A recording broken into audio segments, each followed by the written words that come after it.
and we need to be in tune to it and pray for spiritual victory because Satan is at work. Do you think he likes what's going on in this church? Do you think the devil is sitting back and applauding that the church is going forward and good things are happening? No. And I'll tell you right now, when God lays a member of this church on your heart, it means you need to pray for them because they probably are under satanic attack. And I'm convinced that there's some of our members right now struggling with issues Satan is dealing with them about, trying to get them off track and get them away from what God is wanting to do. We are in a war, and we need to realize it.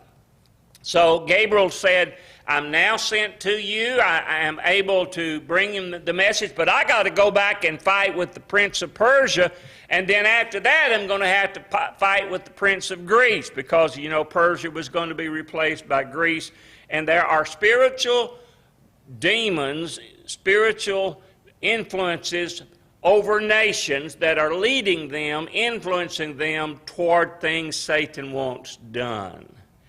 That's why when Jesus was taken up on the mountain by Satan and he showed him all the kingdoms of the world, he said, I'll give all these to you if you'll bow down and worship me. He has influence and opportunity to impact the kingdoms of the world because mankind sinned and Satan usurped authority over this earth.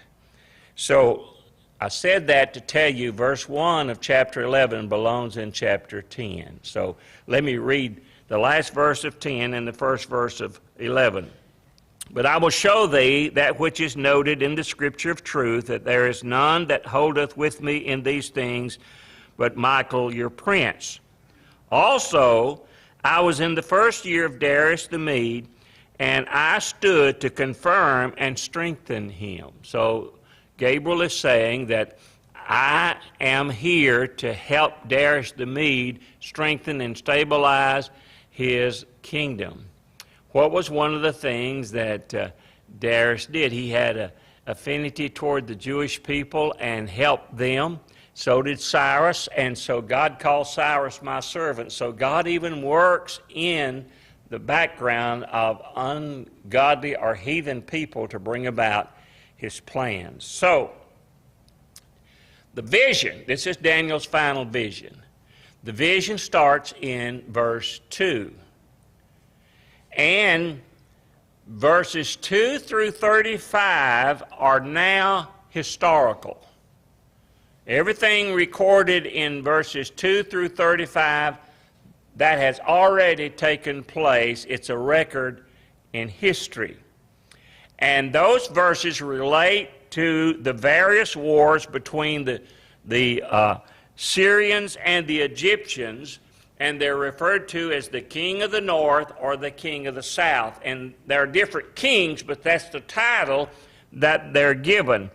And these are two of the four kingdoms that came after the death of Alexander the Great. You remember Alexander the Great came like a whirlwind and put down the Persian Empire, and at age 32 wept because there was no more kingdoms to conquer, and he died of a derelict life, and his kingdom was divided among his four generals. And so this is two of his generals that developed. One was in Egypt, the other in Syria. And the reason the other two kingdoms aren't mentioned in this text is because they did not interact with Israel. And what was Daniel praying about? What's going to happen to my nation Israel? What's the future? What are we going to experience as a nation? And that's why only the things related to Israel was revealed to him. The book of Daniel was written in the 6th century BC. However, critics of this book who do not believe in supernatural power say that the book could not have been written before 176 BC because detailed information is written here, they say, that could not have been known before 176 BC. And of course, the statement would be, only God knows that. Well, he did know that, and he told Daniel about it, and that's why we have it in this book. And then when you begin in verse 36 to the end of the chapter, verse 45, it is yet future. It is still prophecy, and we'll talk about that. So let me break down some of this text now. I want you to notice what verse 2 talks about. It's the coming Persian kings. And now will I show thee the truth. Behold, there shall stand up yet 3 kings in Persia, and the 4th shall be far richer than they all, and by his strength, through his riches, he shall stir up all against the realm of Grecia. There are 3 Persian kings that were on the horizon that would soon step forward. One was Ahasuerus, the other Artaxerxes, and the third was Darius Histaphus, not Darius the Mede. And he said there's a 4th king that's going to rise who's much richer, much more powerful than they, and that was Xerxes. And guess what? He was the one who married Esther. He was the one who had Esther in his palace. So these kings preceded the Grecian Empire. And then beginning in verse 3 and 4, we have the statements about Alexander the Great. And a mighty king, who is Alexander the Great, shall stand up, that shall rule with great dominion, and do according to his will. And when he shall stand up, his kingdom shall be broken, and shall be divided toward the 4 winds of heaven, and not to his posterity, nor according to his dominion which he ruled, for his kingdom shall be plucked up, even for others besides those. So this mighty king is Alexander the Great, who conquered the Persian Empire with such rapid movement that it was astounding. It's one of the greatest battle histories in recorded history, is how Alexander took the world by a storm. And he died at age 32, and his kingdom was divided among his 4 generals. And notice it says that his kingdom won't be given to his posterity, because his sons were killed in battle, so it was divided among his generals. Now notice there are only 2 verses that deal with Alexander the Great. You'd say, well, with him being such an important historical figure, more attention would be given to him. And I think the reason why you hear little about him in this text is because Alexander the Great treated the Israeli people kindly. He was nice to them, contrary to what all the other heathen kings would do. And here's an interesting side.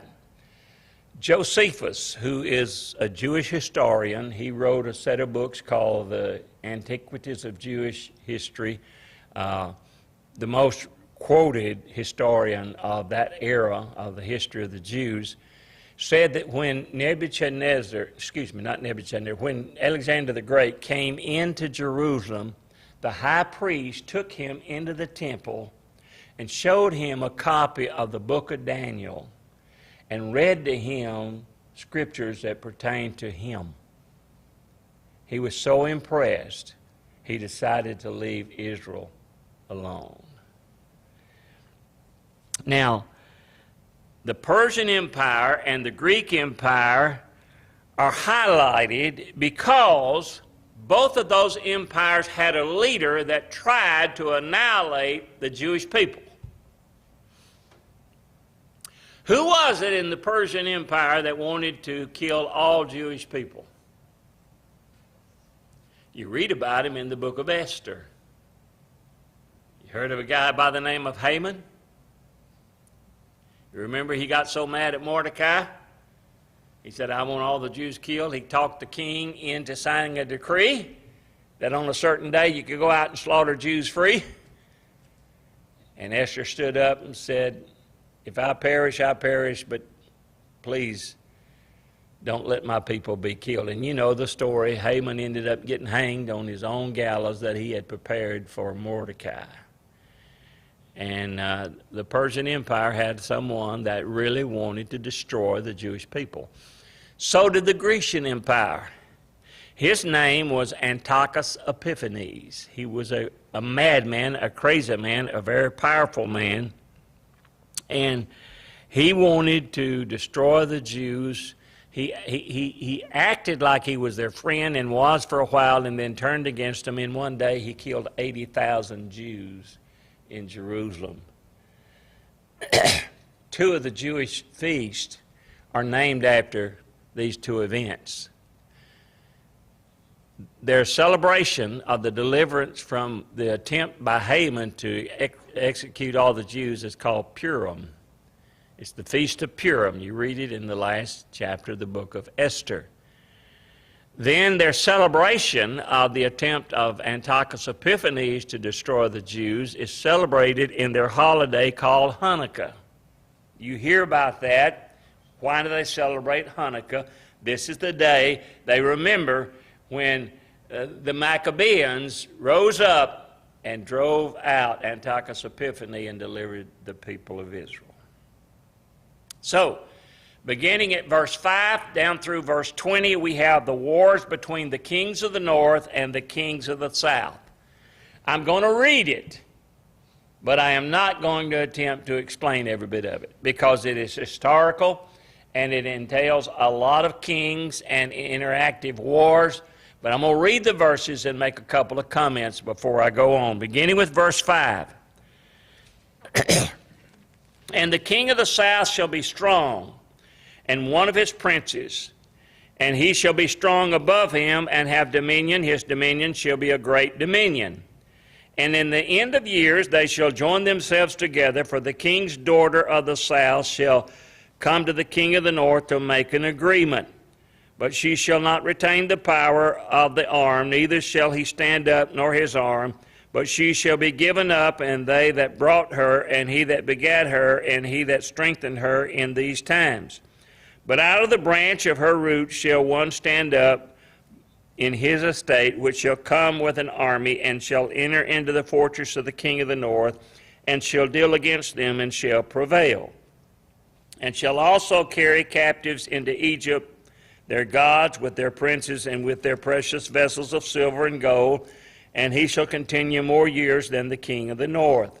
So the king of the south shall come into his kingdom, and shall return into his own land. But his son shall be stirred up, and shall assemble a multitude of great forces, and one shall certainly come and overflow and pass through. Then shall he return and be stirred up even to his fortress. And the king of the south shall be moved with cholera, and shall come forth and fight with him, even with the king of the north. And he shall set forth a great multitude, but the multitude shall be given into his hand. And when he hath taken away the multitude, his heart shall be lifted up, and he shall cast down many 10,000s, but he shall not be strengthened by it. For the king of the north shall return, and shall set forth a multitude greater than the former, and shall certainly come after certain years with a great army and with much riches. And in those times there shall many stand up against the king of the south. Also the robbers of thy people shall exalt themselves to establish division, but they shall fall. So the king of the north shall come, and shall cast up a mount, and take the most fenced cities, and the arms of the south shall not withstand, neither his chosen people, neither shall there be any strength to withstand. But he that cometh against him shall do according to his own will, and none shall stand before him, and he shall stand in the glorious land, which is by his hand shall be consumed. He shall also set his face to enter in with the strength of the whole kingdom, and upright ones with him. Thus shall he do, and he shall give him the daughter of women, corrupting her, but she shall not stand on his side, neither be for him. After this shall he turn his face to the isles, and shall take many, but a prince of his own behalf shall cause the reproach offered by him to cease. Without his own reproach he shall cause it to turn upon him. Then he shall turn his face toward the ford of his own land, but he shall stumble and fall, and shall not be found. Then shall stand up in his estate a raiser of taxes in the glory of the kingdom, but within few days he shall be destroyed, neither in anger nor in battle. Now,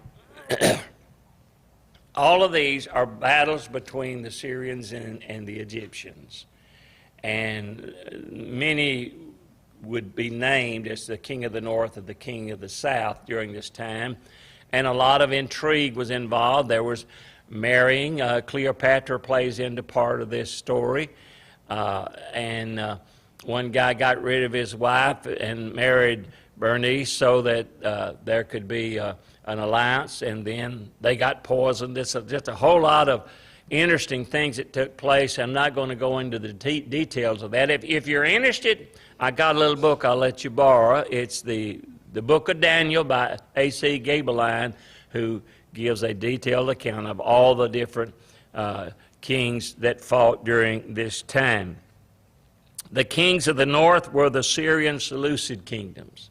The kings of the south were the Syrian, were the Egyptian Ptolemy kingdom or empire, and those were two of the generals under Alexander the Great.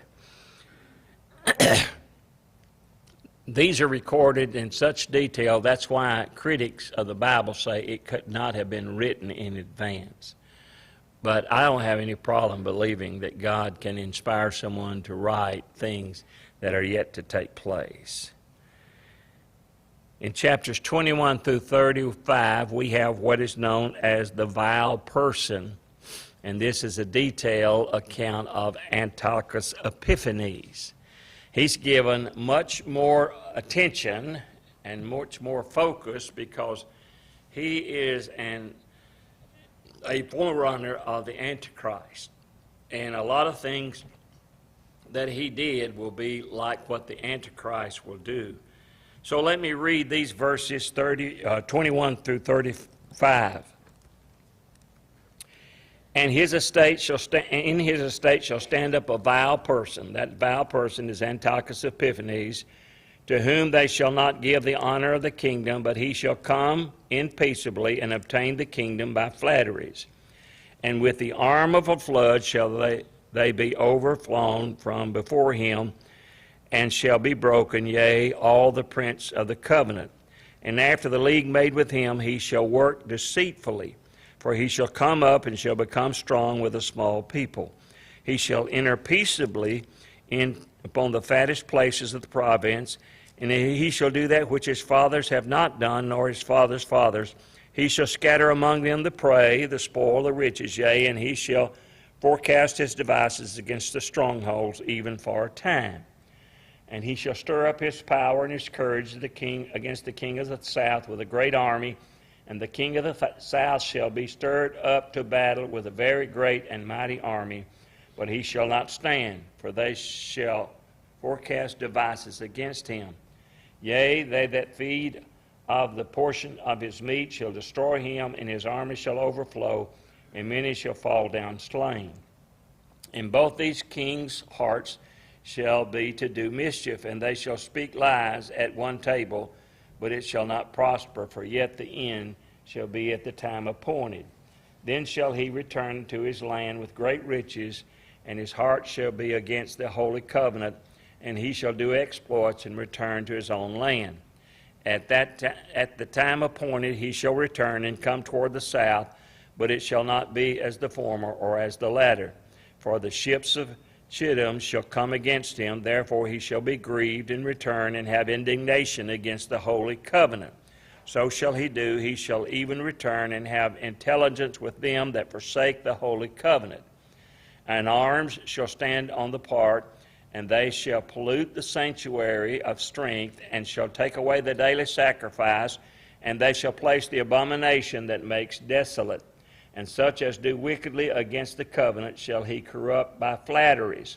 But the people that do know their God shall be strong and do exploits.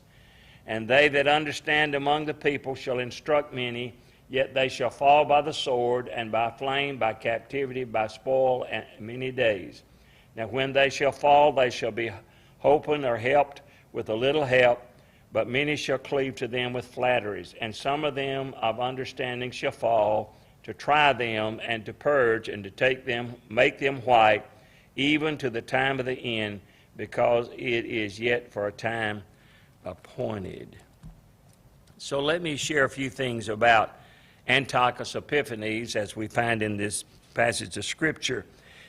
First of all, he comes in peaceably. It says twice that he will enter into the land peaceably. If you're familiar with the Revelation, chapter number 6, you remember the rider on the white horse comes and conquers the world. He doesn't have a bow and arrow. He comes in peacefully. Many people understand that to indicate the Antichrist, through peaceful means, comes in and woos people and gets a great following. He will be a great charismatic person because he's going to use flatteries in order to get his way. As a matter of fact, he did not belong to the throne. He got it deceitfully.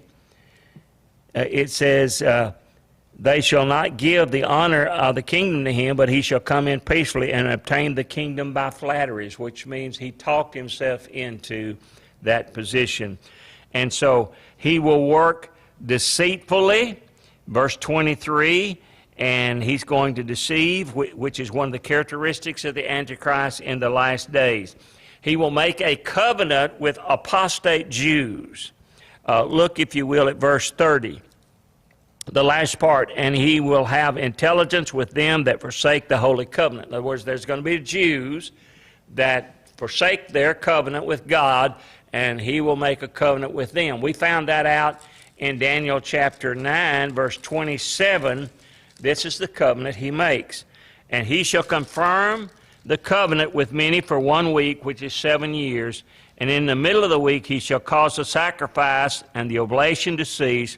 For the overspreading abomination he shall make it desolate, even until the consummation, and that determined shall be poured upon the desolate. So he's going to make a covenant with the people of Israel, the apostate Jews, for 7 years. Then he's going to turn against the Jews and pollute their temple. Look at verse 31. And arms shall stand on thy part. That arms means armies. And they shall pollute the sanctuary of strength, and shall take away the daily sacrifice, and they shall place the abomination that makes desolate. So he comes in as the champion of the Jewish people and signs this peace treaty, and things go well for 3.5 years. And then he comes into Jerusalem, into the temple in 3.5 years, and he sets himself up to be worshipped. Now, Antiochus Epiphanes, when he came in and defiled the temple, he killed a pig and poured its blood on the altar, which desecrated the temple. That was a foreshadowing of this, where Antichrist is going to set himself up to be worshipped. Antiochus Epiphanes had set up a statue of Zeus to be worshipped. Here he sets up himself to be worshipped. And it says that it's going to prepare for the abomination of desolation. Even Jesus talked about this, and that's when in the temple the Antichrist will set himself up as God. Let me read that to you from the book of 2 Thessalonians to give you a little bit clearer presentation. Chapter 2, verses 3 through 12. Listen to this.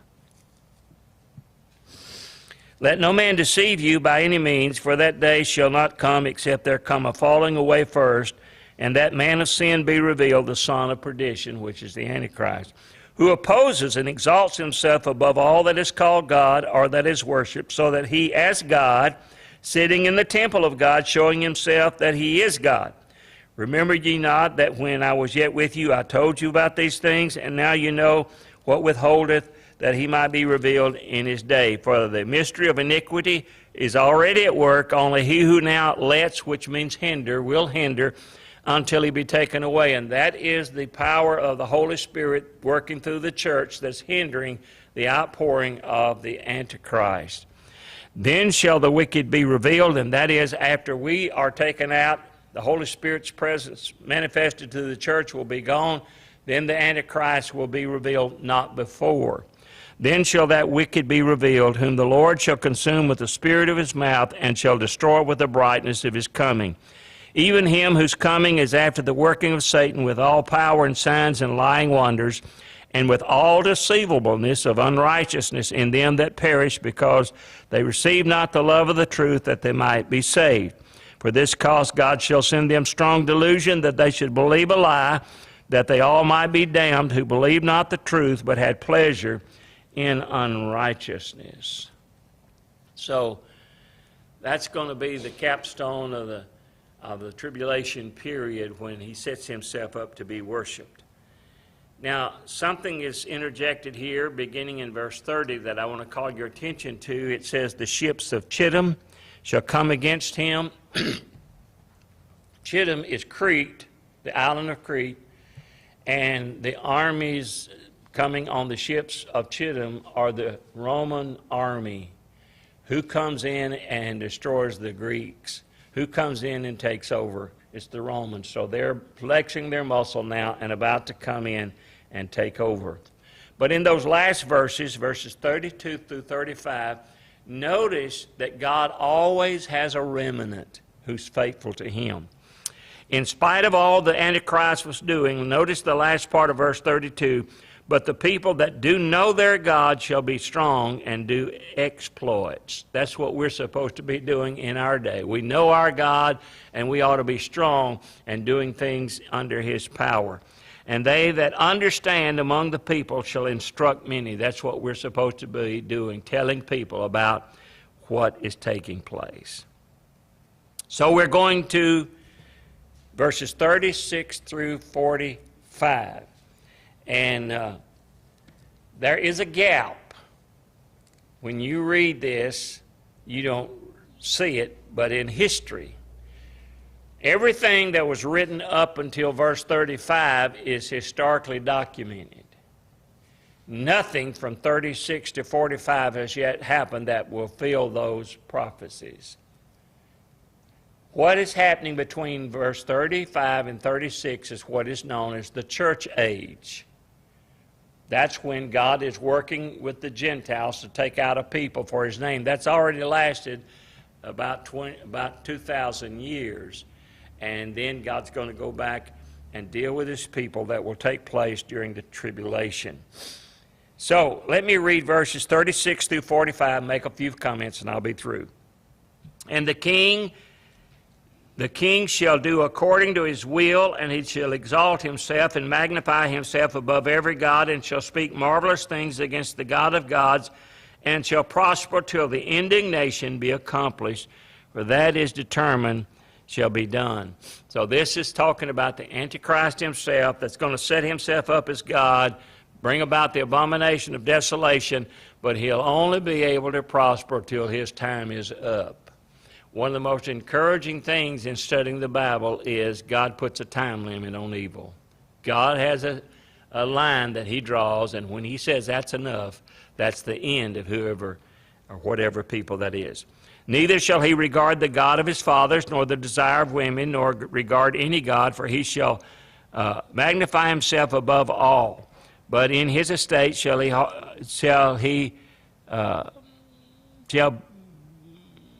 honor the God of forces, and a God whom his fathers knew not shall he honor with gold and silver and precious stones and pleasant things. Let me just stop here and give you a couple of thoughts.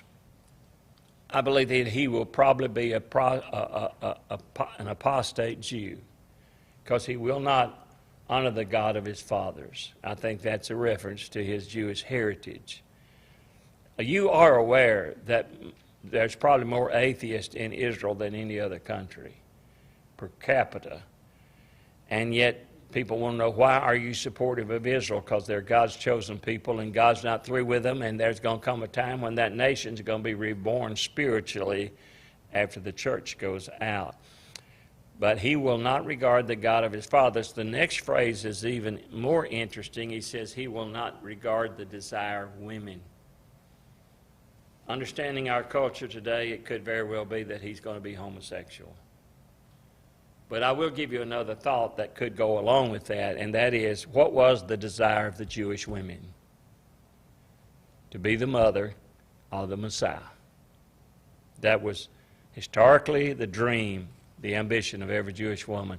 So it may be a reference to him not being interested in fulfilling that.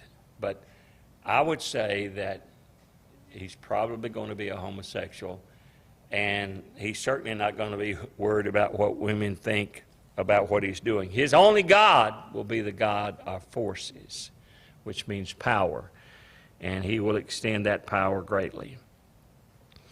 Thus shall he do in the most strongholds with a strange God, whom he shall acknowledge and increase with glory, and he shall cause them to rule over many, and shall divide the land for gain. And at that time of the end shall the king of the south push at him, and the king of the north shall come against him like a whirlwind. So now we have the king of the south and the king of the north coming to fight the Antichrist and his forces. Guess what battle that is? That's the Armageddon battle. And he shall enter into the glorious land. The glorious land is the nation of Israel. And many countries shall be overthrown, but these shall escape out of his hand, even Edom and Moab and the chief of the children of Ammon. He shall stretch forth his hand also upon the countries, and the land of Egypt shall not escape, but he shall have power over the treasures of gold and silver, over all the precious things of Egypt, and the Libyans and the Ethiopians shall be at his steps. But tidings of the east shall come out of the north, out of the east and out of the north shall trouble him. Therefore he shall go forth with great fury to destroy and utterly to make away many. And he shall plant the tabernacle of his palace between the seas of the glorious holy mountain. Yet he shall come to an end, and none shall help him. He's going to set up his kingdom, his place of headquarters in Israel, somewhere between the holy mountain and the sea, the Mediterranean Sea. And he's going to be concerned about the rumors that he hears, but the thing that's going to take him is when Jesus comes back to set up his kingdom, there won't be much of a battle. He's just going to speak, and the armies will be destroyed. And he will not be helped by anybody. His end will come then, and he will be cast into the lake of fire. It's amazing the detail to which God gave Daniel events coming in the future. Now notice when Daniel got it, all these things were future. Now, since times past, verses 2 through 35 are history, but the rest of it is still yet prophetic. God knows what's going to happen in the future. As a matter of fact, if you read Isaiah 46, 9 and 10, God says, I can declare the end at the beginning. I'm God, and I know what's going to happen. And so that's why I like to study prophecy, because God knows what's going to happen. And as we study His Word, He helps us get prepared for what is about to take place. Well, that's an attempt to try to cover the 11th chapter of Daniel. I don't think it was adequate, but it's the best I